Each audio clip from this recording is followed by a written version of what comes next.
common disciplines of rich people. Number one, time management. Time management. Many poor people don't value time. You tell them to meet at 9, they will come at 10. And then they will tell you there is no hurry in Africa. Listen, some of us, time is very valuable. Time management. Time is the only thing that all of us were given. No one has 26 hours. Everyone has a 24-hour. From today, value them that value your time. Number two, hard work. It's a discipline. Kazi ngumu. There is an age. Kama hujafika 50, zoea kulala 6 to 7 hours. Kama hujafika 50, zoea kulala. Na si kulala ukifanya vitu za ufala. Let every time count. Hard work. This life you can't move with all these things we are seeing outside here. Someone must fold their sleeves. Someone must be ready to invest energy for there to be results. Hard work. We are raising a very lazy generation. I'm waiting for them in their 40s. The principles and the laws of life and the disciplines of life will never change because there is a new generation. Hard work. Somebody say hard work. And I was studying, there is a demon responsible for laziness. And I discovered when laziness hits a generation, they begin to look for avenues of making money quickly. And many of these avenues are not legal. That's why wash is on the rise. Quote and unquote, Forex is on the rise.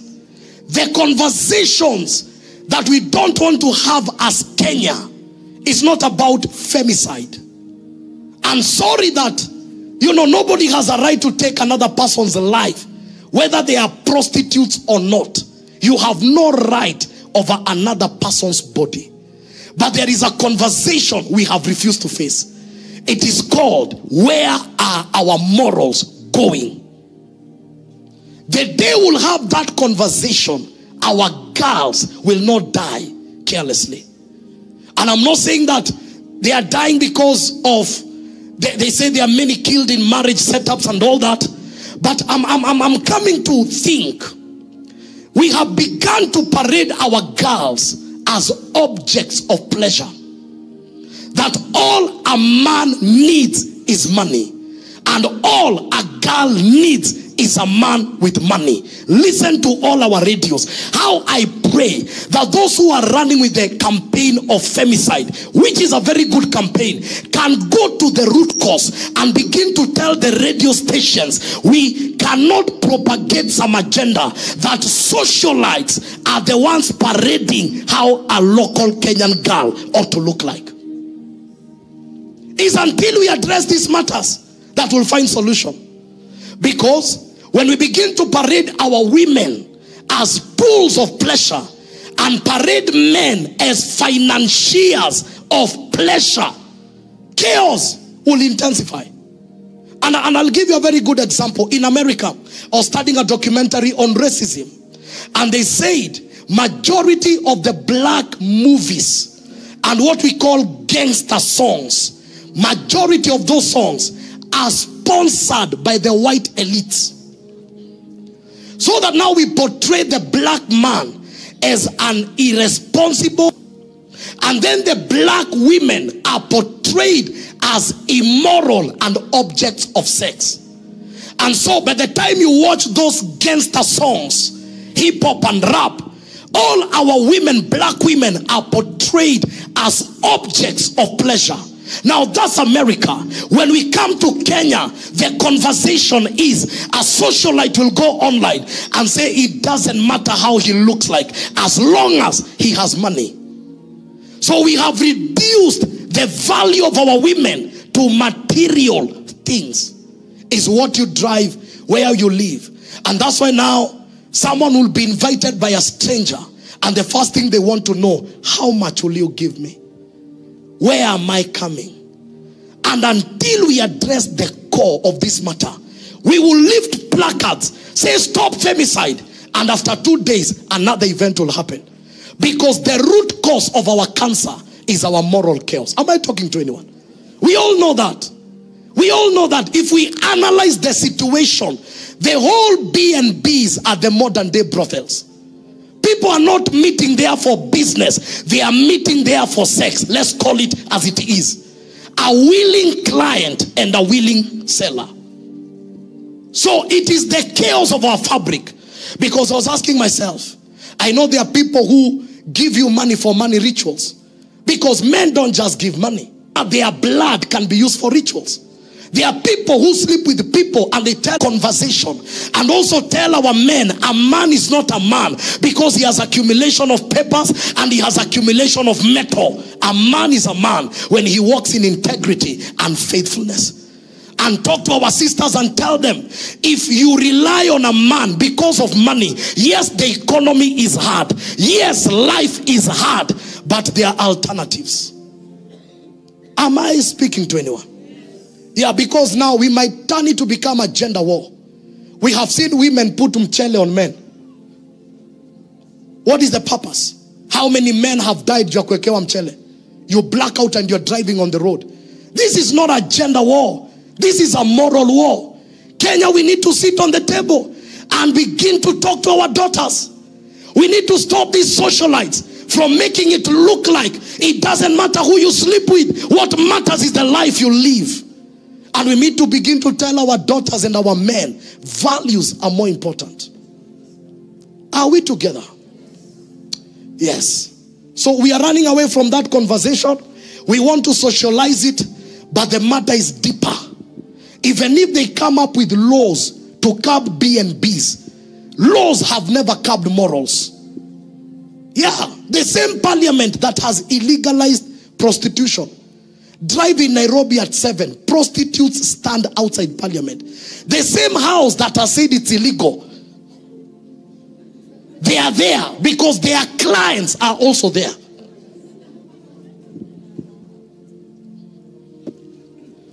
So may the church arise because we need to navigate directions. Hallelujah. In the month of February and March, we shall handle the matters of attacks on marriages. Because we have to talk to our girls. Money is not everything. Your destiny is very important. And for all the women, let me speak to you as a man. No man gives you money if he's not getting value for his money. It means whatever he's getting is more valuable than what you're giving. And this is not a women issue. It's a society issue. Are we together? Because I also believe men have a responsibility to guard. I have a young daughter. So I'm not speaking as an outsider. I speak as a man that is raising a daughter. And I have to keep in her head, men are not weighed by their wallet. Men are weighed by their values. Even if a billionaire comes and he doesn't have values, you can walk out even if you're living in a bedsitter. So we must tone down on some of these things. I don't know how I went there. Somebody say hard work. Somebody say hard work. Yeah, because now hii ndio inafanya sasa wanaume wanaanza kujiambia hakuna haja hata ya kustruggle, wewe tafuta pesa. They even say you look for money, women will follow you. You follow women, money will never follow you. Because I was also asking myself, and maybe we'll have this conversation off camera, what gives another human authority that they can treat you like an object? But any man that is violent or woman that is violent, the issue is not the violence. There must be something. How have I empowered that person to a point that they feel like they own me? That I tell this person the relationship is over and they tell me I will kill you. How have I empowered that person to feel like he owns me or she owns me? What makes another person feel they can just say I'll kill you? Then you must retreat and ask, how much have I empowered you to think you own me? Is it because I don't work? Is it because possibly you think you pay all the bills that now you feel like I'm part of your possession? I think there must be a conversation, because I've had people say, okay, hata nikikuacha nani atakuoa. Listen, God is on our side. God is on our side. Before you met whoever, your life was going on. You are adding weight. Getting children is not a curse. So let no man look at you and tell you, well, sasa nikikwacha utaenda wapi? Tukutane February. Ndio nimeanza kukasirika. But anyway, let's have the conversation. We are sorry for all the women that have died. We are sorry for what is happening. But let's not be afraid to call the things that we need to call them out for the cancer to be healed. Our radio stations are loud on Mpango wa Kando. Our radio stations are loud on sexual perversion and immorality. Our radio stations, the society has been framed to begin to have a certain ideology about women.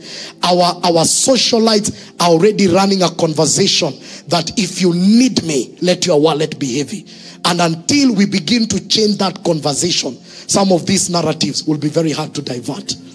Number, common discipline of rich people, then we finish. Tell your neighbor, this is a rich people conversation. So number one is time management. Number two, hard work. Number three, savings. Tell your neighbor, savings. Every rich man saves. They never know what the future holds for. Number four, planning. That's why I believe if you are rich here, you must have a diary. Not just one, but two. One for the home and one for the office. Planning. Planning to fail is already planning failure. Number five, rich men avoid debts like a plague. Rich men avoid debts like a plague.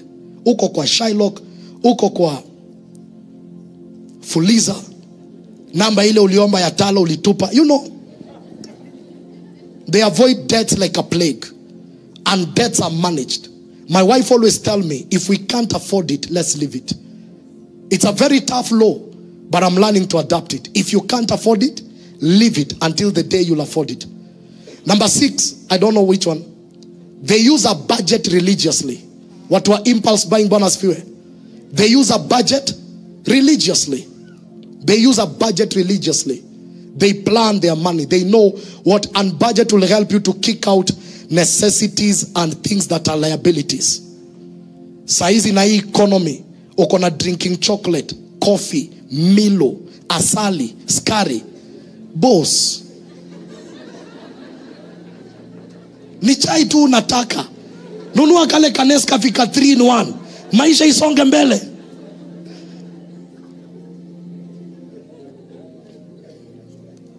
They invest always, especially when young. They begin investments, especially when young. Buying of shares. Putting your money in government bonds. If you have no idea, put your money where it grows. They say there are two people, fools and wise men. Fools put their money in the bank. Wise men, they borrow the money of fools to make more money. I don't want to ask you where you are. But in a line of the bank, there are two people. One is coming for your money. The other one is putting their money. Put your money where it will grow. Unless you're putting it in a fixed account, there are many avenues where your money can grow. And I discovered this. There are no secrets of getting rich, but only disciplines that produce rich men. You can write that down. There are no secrets of getting rich, but only disciplines. Only disciplines. There are no secrets. Rich accumulation is not accidental, it's intentional. Allow me to give you this, and I'll share this in all our groups and even our page. Some of the mentality, and this begins to shape your principle. I'll just read very quickly. The poor versus the rich. Poor people, success is unimportant. They even curse it. Yote ni vanity. Rich people, success is an obligation. They take responsibility. Poor people blame others. You know, my dad left. You know, my boyfriend broke up with me. He went with all our savings. Rich people take responsibility. You can have an excuse to be where you are, but you can take responsibility. Poor people spend money. Rich people invest money. Poor people, they refuse to learn. No books, no conference. Rich people, continuous learning. Poor people focus on the past. Focus on the past. I feel like emphasizing. Focuses on the past. Rich people, they focus on the future. Someone said, we don't live for the future, we live from the future. Poor people are income driven. Rich people are net worth driven. How much will we make at the end of this? Poor people think small. Rich people think big. Poor people fear change. Rich people, they embrace change. I'm about to read something very powerful. Poor people criticizes. By the way, that's very true. When I was in campus, tulikuwa tuna criticize magari hatuwezi afford. Sikiani mtu aliona nunue BMW ya blue. Na sio unatembea. Alafu nasikia wakisema unajua BMW ikuangi kali. Exhaust yake na kuanga mbaya. Na kuambia gari ni Range Rover. Those are poor people. But rich men, they compliment. You can't insult what you're praying for. Poor people waste time. Turn to your neighbor, tell your neighbor, neighbor. Poor people waste time. Rich people buy time. Can I tell you how people buy time?